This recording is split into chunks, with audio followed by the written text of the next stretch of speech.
Hello, gorgeous, and welcome to the Midlife Realignment. I'm your host, Esther Blum, and I'm here to disrupt the narrative on perimenopause and menopause with humor, nutrition, hormones, and fierce self-advocacy. Together, we'll rewrite your story and the rules because there's a light at the end of the vaginal tunnel. Let's go. Today on the Midlife Realignment podcast, I'm going to crack open progesterone intolerance in women. It is hands down one of the biggest struggles I see midlife women working with when they're trying to optimize their hormones. And it's really complicated, but it doesn't have to be. So I'm going to break down exactly how you can manage progesterone intolerance and empower you with some incredible tools today. Here's a statistic that should make all of your blood boil. Roughly 1 in 3 women who start progesterone as part of their hormone replacement therapy feel significantly worse after starting it. I see women coming to me over Instagram all the time who are depressed, who are anxious, having diarrhea and GI symptoms. They're so groggy in the morning, they can barely function. They are bloated. They're just having a sense of complete hormonal chaos. And of course, they go to their providers and they're told, like, give it a few more weeks, or it's just an adjustment period, which is true, or your labs look fine. But really, it doesn't mean you have to live with this suffering. And you're not imagining things. You're not being dramatic, of course.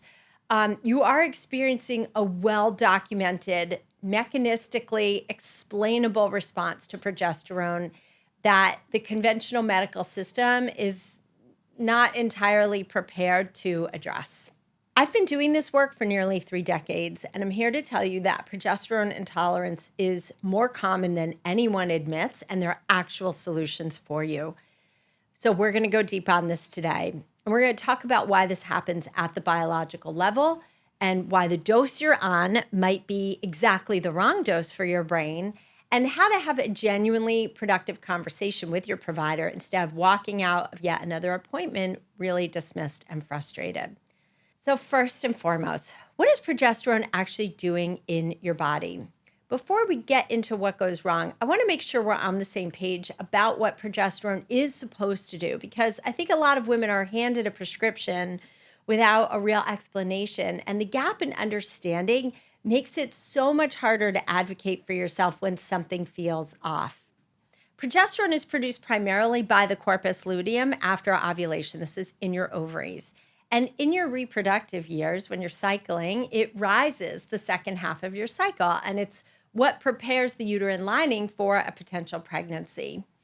But we also know the importance of progesterone in perimenopause is that it counterbalances estrogen, and it has a range of effects on your nervous system and your gut and your motility and your skin and your sleep and your mood. And it's not just a uterine hormone, it's a whole body hormone. And in perimenopause, progesterone is often the first hormone to start becoming erratic or declining, and estrogen is continuing to fluctuate wildly for years. But progesterone tends to drop early, and it drops hard, especially in cycles where you're not consistently ovulating anymore. And this creates what I call the estrogen dominance window, where the relative imbalance between estrogen and progesterone drives so many of the symptoms women are experiencing in their 40s. When you get those heavy, irregular periods, those mood swings, your sleep is disrupted, you're having anxiety and breast tenderness. When we add progesterone back in through HRT, the goal is to restore that balance and protect the uterine lining from unopposed estrogen. And even if you don't have a uterus, you want to support your sleep and your mood stabilization. That is the goal. That is what should happen. But for approximately 30% of my own patients that I see, and based on what I hear from women every single day, it's more like 30% of all women starting HRT. Something goes wrong, and there's a very clear set of reasons why. So let's talk about the mechanisms behind this progesterone intolerance. The single most important thing to understand about oral progesterone is that when you swallow it orally, your body does not simply absorb progesterone. What actually happens is this: your liver and your gut metabolize progesterone into a cascade of metabolites. That's what you pee out. That's what I look at on the Dutch test. And the most clinically significant one is called allopregnanolone. This is one of the mother hormones. Allopregnanolone is a neurosteroid. It crosses the blood-brain barrier and it binds to GABA receptors. GABA is your primary inhibitory neurotransmitter. It's the calm down signal in your nervous system. And allopregnanolone at moderate levels potentiates GABA in a way that is supposed to be very calming and sleep supportive. It's nature's chill pill. So this is why oral progesterone is usually recommended at bedtime. The idea is that the sedating effects become a feature, not a bug. So you take it, you get sleepy, you feel relaxed, you sleep much better through the night. But here is where it goes sideways for a significant percentage of women, and I talk about this a lot with my prior episode with Dr. Jolene Brighton, especially when it comes to ADHD in women. GABA receptor sensitivity is not the same in every brain. So women who have a history of premenstrual depression disorder, a history of postpartum depression, a history of sensitivity to alcohol or benzodiazepines, or if you've had a long history of anxiety or even ADHD, those GABA receptors can be hypersensitive. And when allopregnanolone hits up these hypersensitive receptors, instead of making you feel calm, it produces sedation that crosses into impairment or depression or dissociation or kind of emotional flatness that feels nothing like calm. And these are the women who take 100 milligrams of oral progesterone and wake up at noon feeling like they were hit by a truck. They feel totally hungover without having a drink. They feel depressed in a way that is chemical and not psychological. They can't think clearly or function. And because these symptoms look like anxiety or depression rather than a medication side effect, they're often met with an antidepressant prescription instead of a progesterone adjustment. And so I want you to sit with and appreciate how infuriating this is, because if this has happened to you, you know your body, and usually you put the dots together pretty quickly. If that's the one thing that changed in your routine, that all of a sudden, like, wow, I'm hungover, I'm not tolerating this. So there's also an additional layer to the oral progesterone problem that can compound that allopregnanolone issue, and that is called first pass metabolism. When you take oral progesterone, before it ever reaches your bloodstream in meaningful amounts, it passes through your gut wall and then your liver. This is called first pass metabolism. And the liver is extremely efficient at metabolizing progesterone. Only a fraction of what you actually swallow actually reaches circulation as progesterone. The rest is converted to metabolites, with allopregnanolone being the most neurologically active. So this matters enormously because it means your blood levels of progesterone that will show up on a blood test tells you almost nothing useful about what's actually happening in your tissues and your brain. And a woman can have a serum progesterone level that looks perfectly normal while her brain is being completely flooded with allopregnanolone metabolites at levels that are pharmacologically significant. Standard labs are actually measuring the wrong thing. This is one of the reasons why I use the Dutch test, the dried urine test for comprehensive hormones, with virtually all of my hormone patients. We'll come back to that later.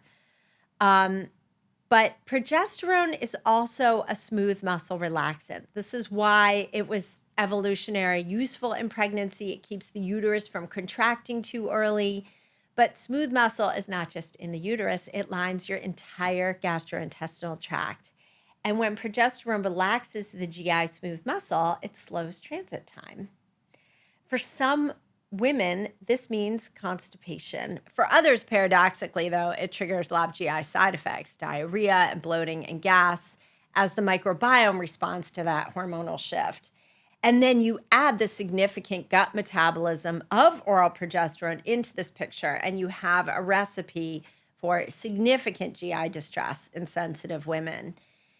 If you are a woman who's noticed that your digestive system goes haywire after starting progesterone, trust me, you're not alone. You're not imagining this at all. It is a direct physiological effect of the route of administration.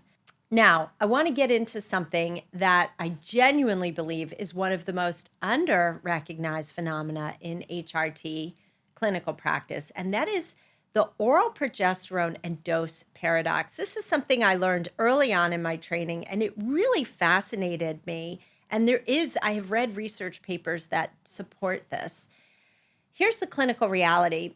2 women can start progesterone at the same dose of 100 milligrams, which is the standard starting dose. It's FDA approved as Prometrium. It's covered by insurance.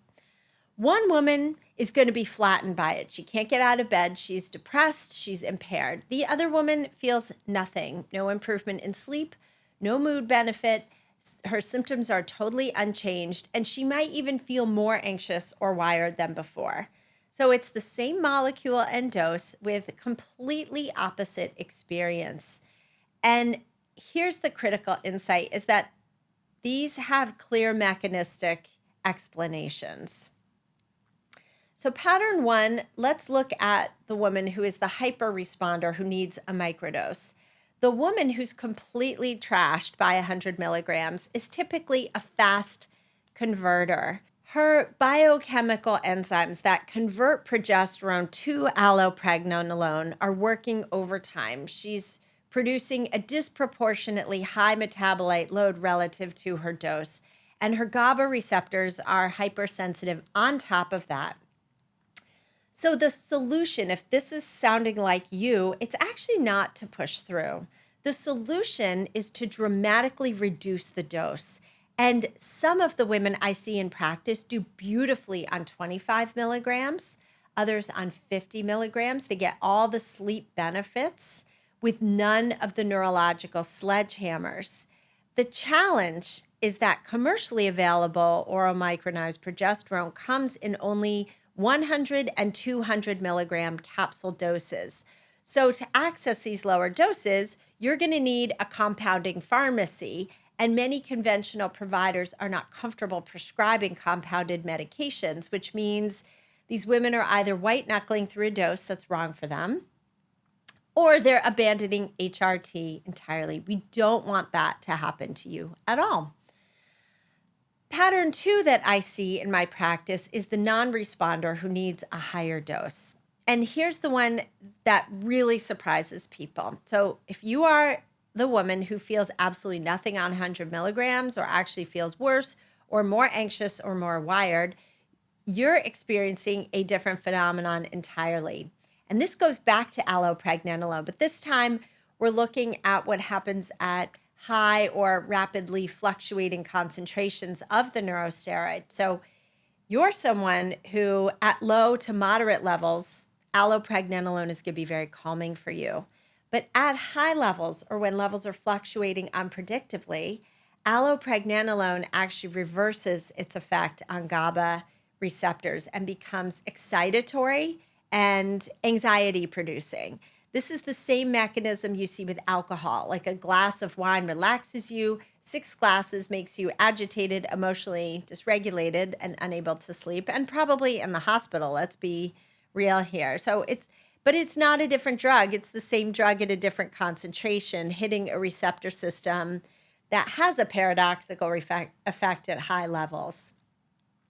This is also exactly what happens in late stage premenstrual depressive disorder and premenstrual dysphoric states. That second half of your cycle, that luteal phase surge in progesterone and the corresponding allopregnanolone rise is what drives that severe depression and anxiety of PMDD. So if you are a woman with a history of PMDD, that is your canary in the coal mine for progesterone intolerance.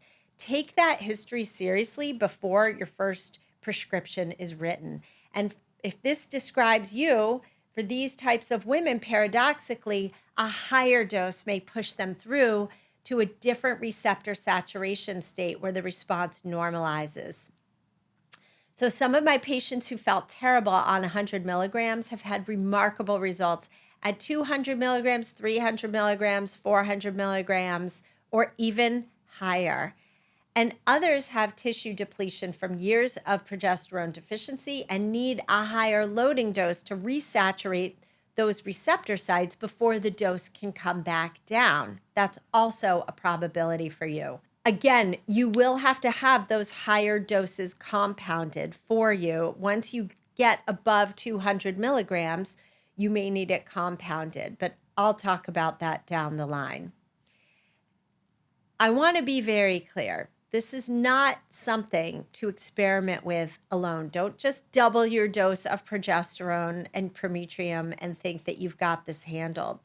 Dosing progesterone upward requires clinical supervision and ideally functional lab monitoring with the Dutch. But the point is that, this dose is not working does not mean you cannot tolerate progesterone. Sometimes it means you're on the wrong dose and the answer might be lower or higher than anyone has tried.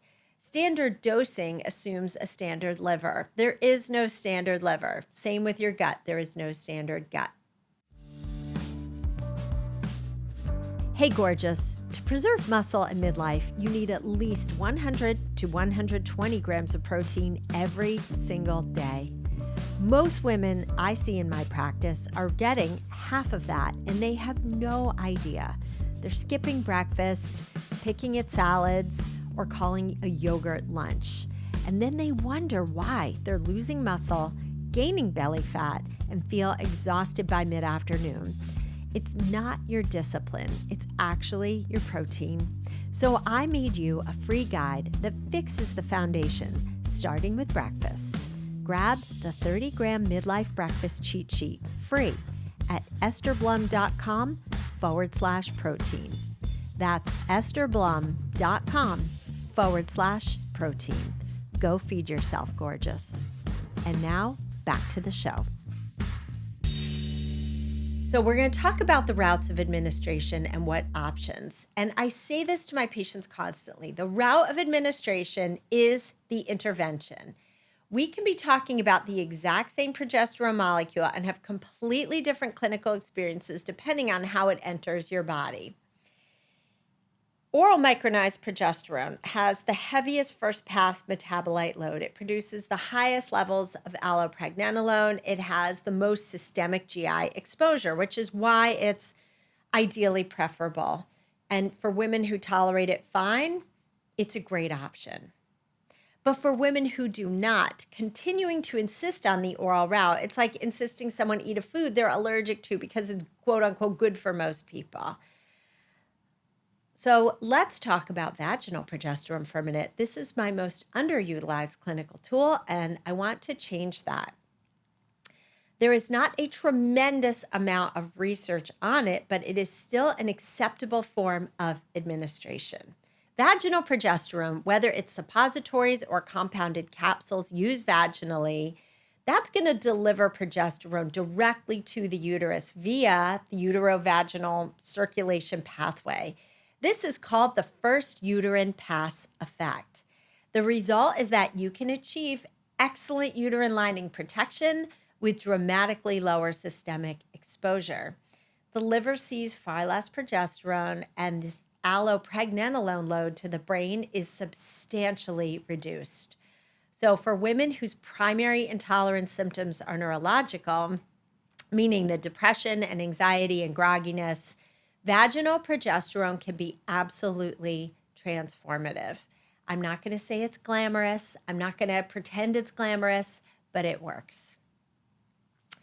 Then there is transdermal progesterone. There are prescriptive creams. There is a doctor named David Rosensweet, and David is D-A-V-E-D, David Rosensweet, who has trained a nationwide cohort of providers who use transdermal progesterone in a base of jojoba oils, and you can also get compounded creams. Those are more widely available. There are also over-the-counter creams, but with the over-the-counter creams, there's a critical caveat, and that is that the systemic absorption from a lot of those creams is too low and too viable to reliably provide endometrial protection.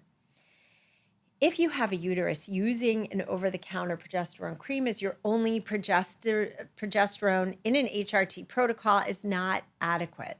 It's not always adequate. So the compounded transdermal progesterone can be more reliably dosed, but the quality varies. So again, I also trust Dr. David Rosensweet's products that he makes as well.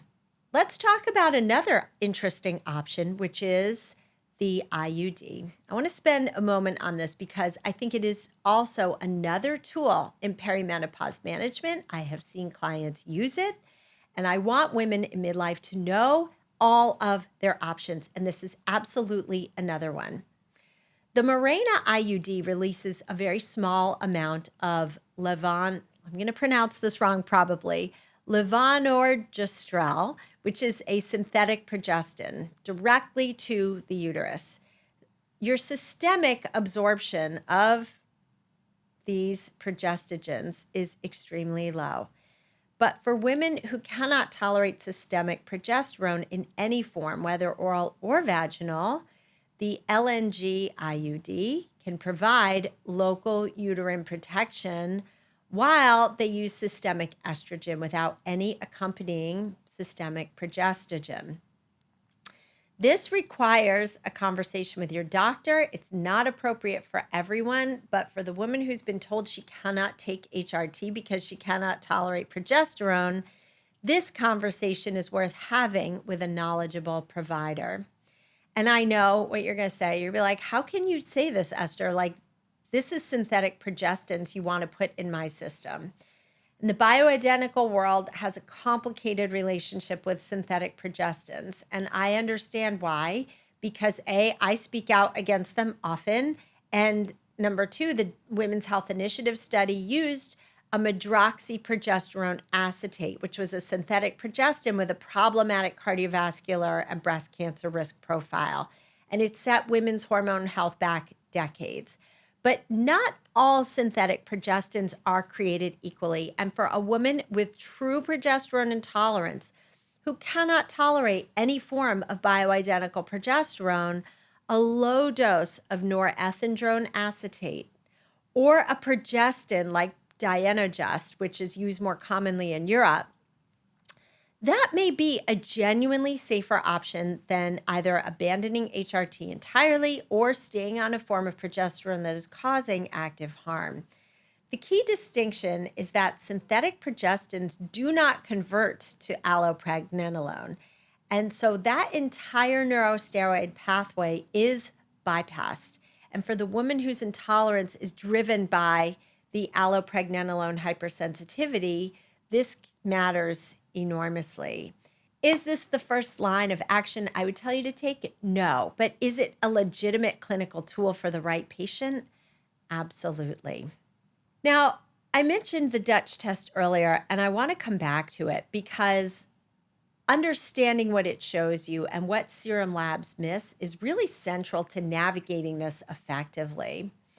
When you take oral progesterone, serum levels spike transiently. They'll spike up and then they drop. And by the time most women have a blood draw, which is typically in the morning after a nighttime dose, those levels have already fallen significantly. Serum progesterone reflects only the unconverted parent hormone, not the trickle-down metabolites that are really driving your clinical picture. So to give you an example, a woman can have a serum progesterone of 10 with a brain that is flooded with allopregnanolone. She can also have a serum progesterone of 10 with tissue level deficiency at the receptor. The number alone tells you almost nothing about the experience that she's having. When you take the Dutch test, it measures progesterone metabolites in dried urine over about a 15-hour period. This gives you a much more complete picture of what is actually happening.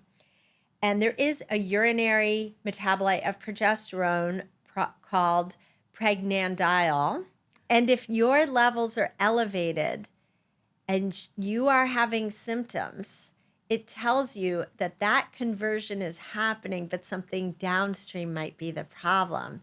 It might be an allopregnanolone hypersensitivity, or it might be a receptor issue, but the progesterone is being absorbed and metabolized. Low pregnanediol in a woman on what should be an adequate dose tells you she's either not absorbing it well, or she's metabolizing it too rapidly, or the dose genuinely needs to be higher. The Dutch can also give you information on the allopregnanolone pathway specifically, and on how your liver is clearing hormones, and on downstream neurotransmitter metabolism by looking at organic acid markers.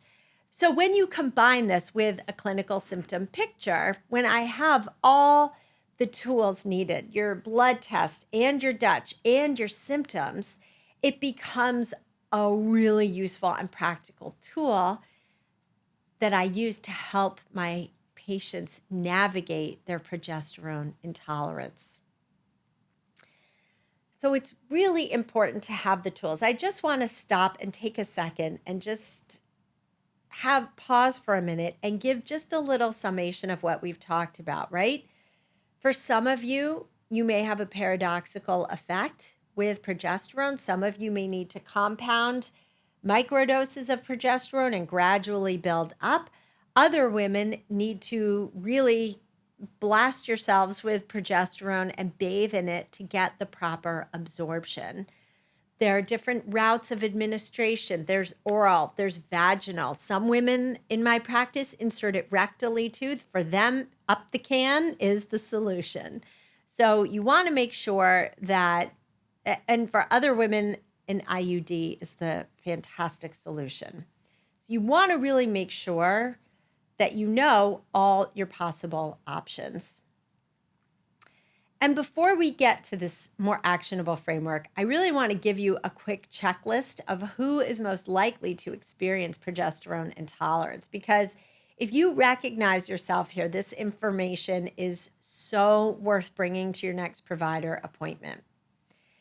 If you have a history of PMDD or significant luteal phase mood symptoms, if your second half of your cycle was totally dark and difficult, you want to crawl under your desk, you feel like the dead lady in the bathtub in The Shining, your GABA receptors may already be sensitized to progesterone fluctuations. That's another red flag. If you have a history of postpartum depression, the postpartum progesterone crash triggers PPD in susceptible women through the same allopregnanolone pathway. It's one of the strongest predictors of progesterone intolerance in menopause. If you have a history of alcohol sensitivity or benzodiazepine sensitivity, if you are someone who gets more drunk faster than other people, or if you've ever had a paradoxical reaction to a benzodiazepine, these are signals that your GABA receptor system operates differently. If you have a prior oral contraceptive intolerance, if synthetic progestins made you depressed or anxious on the pill, this is also relevant data. If you have a history of an anxiety disorder, the baseline GABA dysregulation that underlies a lot of anxiety disorders makes that additional GABA modulating substances less predictable. If you have high perceived stress and HPA axis dysregulation, chronic cortisol elevation also affects progesterone receptor sensitivity and competes for those same enzymatic pathways. Now, I'm not saying this is this is absolutely 100% probable. Like, I had some postpartum depression, I've had some anxiety, but for me, it was really missing progesterone. That was the piece. But just know yourself, know your red flags, go and saying, I'm going to try this. It's possible that I can have an adverse effect or experience, and make sure that your provider knows this. So you can go in with a plan A, B, C, D, and E. And if you are someone who checked 3 or more boxes above, make sure you're working with a provider who understands how to explore all your options and is totally has your back and is like, I got you, I see you, we're going to try this. If that doesn't work, here are the other things we can try. All right, let's bring this together into something you can actually use, because I want to walk you through a decision framework that I use clinically in practice that you can use to understand your own experience and that you can bring into a provider conversation as an informed patient. If you are flattened, sedated, or depressed, or severely groggy, or suicidal, you are a fast converter with GABA hypersensitivity. Ask for a dose reduction. If you don't tolerate that 100 milligrams, ask for a dose reduction to 25 or even 50 milligrams through a compounding pharmacy. You can also ask about switching to vaginal progesterone to bypass that liver first pass metabolism. If you are staying with oral progesterone, ask whether you can take it earlier in the evening, around 6 or 7 p.m. rather than bedtime, so that your peak metabolite clearance happens before you need to wake up. This is like one of the most genius hacks also that I really don't talk about enough in practice and on the podcast, but I am today. You can also request a Dutch test. This is what I do in my practice to assess your metabolite patterns before making further dose changes. It's a really, really useful tool. And you can also add magnesium glycinate, 400 milligrams at bedtime, and 50 milligrams of B6, both of which support your GABA metabolism and can modulate your receptor sensitivity. And also, by the way, magnesium glycinate fights anxiety and helps you relax and sleep. So win, win, win. Now, if you are feeling anxious, wired, or more emotionally reactive with that oral progesterone, you may be experiencing that paradoxical excitatory GABA response. Here is what you're going to ask for. Number one, you're going to discuss whether a higher dose under clinical supervision with Dutch monitoring might push you through to a different receptor response. You can also ask about the vaginal route as an alternative to reduce that central nervous system active metabolite load. And vaginal administration of hormones is fantastic because it's so vascular, it's absorbed so easily into the bloodstream. And if you have a uterus and genuinely cannot tolerate any systemic progesterone, ask your provider about the levonorgestrel IUD as a local uterine protection option. If a synthetic progestin is being considered, ask specifically about norethindrone acetate at low doses, which avoids the allopregnanolone pathway entirely. Now, what if you're the woman who feels absolutely no effect or benefit at all with progesterone? You may be a rapid metabolizer or have significant receptor depletion. So here is what to ask for. Number one, Dutch test is great to assess your pregnenolone levels and clearance rate. Number two, a discussion of whether the dose needs to be increased and whether split dosing means you could take part in the morning and part at night. That might improve tissue saturation. Using a sustained release formulation can also really help because that's going to release it slowly over the course of the night. You also want an assessment of your sex hormone binding globulin levels, which can bind progesterone and reduce your bioavailability.